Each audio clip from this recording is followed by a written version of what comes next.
श्री राधे राधे। कैसे हैं आप? आशा करती हूँ कि स्वस्थ होंगे। भोलेनाथ माता पार्वती की कृपा आप हम सब पर बनी रहे।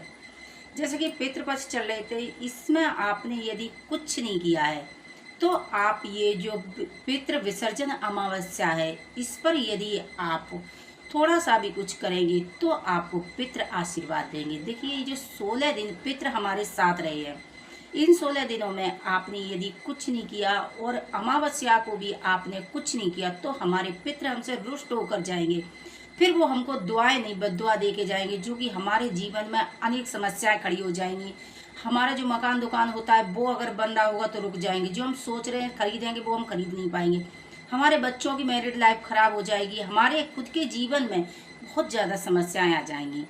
तो ऐसी समस्याओं से बचने के लिए आप अपने पितरों के लिए न कुछ करने के लिए भी आप इतना भी कुछ करेंगे तो वे बेहद प्रसन्न होके जाएंगे। देखिए, जो विसर्जन अमावस्या है ये रविवार की पड़ रही है।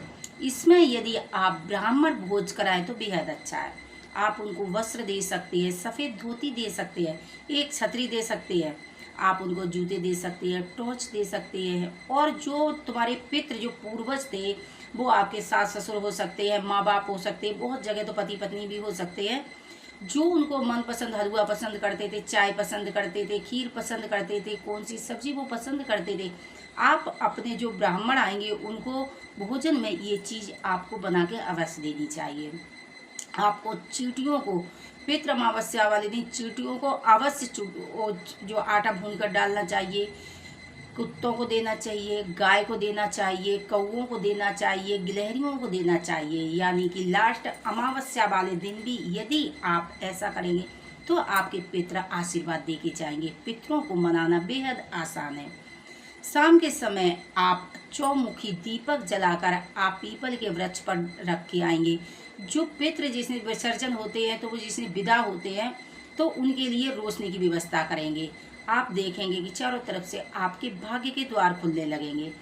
एक दीपक लंबी बत्ती का काले तिल डालकर, और आप कोई नदी सरोवर या कोई नहर है या कोई तालाब है वहाँ जाकर काले तिल डालकर अपने पितरों के लिए रख के आएंगे। क्योंकि उस दिन जिस पितृ विदा हो तो वो गंगा स्नान करके यानी कि स्नान करके आचमन करके भगवान के धाम जाते हैं। तो आप उनके लिए वो दीपक जलाकर उनके मार्ग में यदि आपने रोशनी की, आप देखेंगे कि आपका अंधकार उसी दिन से समाप्त हो जाएगा। आप एक उपाय ये करेंगे, एक आप अपनी किचन में दीपक जलाएंगे अमावस्या वाले दिन, एक आपने पितरों की जो फोटो है, जो भी है आपकी मूर्ति है, जो भी आपने पितरों को स्नान दे रखा, कहने का मतलब दक्षिण की दिशा में मुंह करके आप अपने घर में भी उनके नाम का एक दीपक जलाएंगे। उनसे गलतियां कान पकड़ पकड़ के उनसे गलतियों के लिए माफ़ी मांगेंगे, हाथ जोड़ेंगे और हाथ ऊपर करेंगे, बोलेंगे पितृ देवता मेरे पास जो कुछ हुआ हमने आपके लिए किया, अब आप हमारे लिए इतनी व्यवस्था बनाएं जो मैं आने वाले टाइम में आपके लिए कुछ कर सकूं।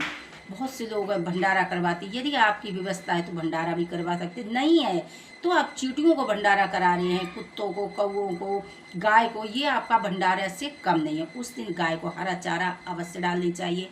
हरी सब्जियां हो सके तो मंदिर में दान करें, ब्राह्मणों को दान करें, नहीं कर सकते तो कुछ नहीं, एक खीरा गाय को खिला दें। तोरी की सब्जी अवश्य ब्राह्मणों को खिलाना चाहिए, क्योंकि तोरी हमारे पूर्वज जो बहुत सी जगह है जो तोरी के पत्ते पर भी 16 पूड़ियाँ वो छत पर रखते हैं। उस दिन आपको 16 पूड़ी बनानी चाहिए। उस पर आप घी रख सकते हैं, खीर रख सकते हैं, बूरा रख सकते हैं, गुड़ रख सकते हैं, थोड़े थोड़े काले तिल रख के आप अपने पितरों के नाम से 16 पूड़ी अपनी छत पर रखेंगे। यदि कोई कौवा या कोई चिड़िया उन्हें खा ले तो ठीक, नहीं तो दूसरे दिन आप गाय को खिला सकते हैं उठा के आप। और एक गिलास में, डिस्पोजल के गिलास में, एक गिलास में आप थोड़ा सा पानी जरूर रखेंगे और पानी मत भूलना है, उसमें पानी अवश्य रखना चाहिए। ब्राह्मणों को दक्षिणा देकर उन्हें बहुत ही अच्छे से आप विदा करें। आप देखेंगे कि पितरों का आशीर्वाद मिलेगा। शाम को जब पितृ विसर्जन हो जाएंगे अपने घर में झाड़ू लगाएंगे, पोछा लगाएंगे, धूप धुनी देंगे, क्योंकि उस दिन शाम को हमें दूसरे दिन नवरात्रि है तो माँ भगवती की भी तैयारी करनी है, तो शाम को ही हमें सारे काम निपटाने हैं। उस दिन शाम को आप गणेश जी और लक्ष्मी माँ की पूजा अवश्य करेंगे, क्योंकि अमावस्या देखी जाए तो माँ लक्ष्मी से भी जुड़ी होती, तो माँ लक्ष्मी पर सफ़ेद पुष्प अर्पित करेंगे, उनकी विधि विधान से पूजा करेंगे।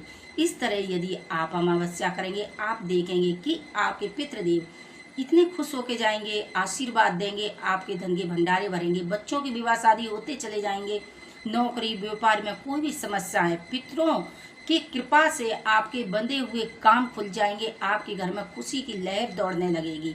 पितरों का मान सम्मान कीजिए, क्योंकि पितर हमारे बड़े हैं, उनकी कृपा से हम आज जो इस पृथ्वी पर हैं, तो आज उनकी ही कृपा से हैं। तो हमें उनका एहसान नहीं भूलनी चाहिए।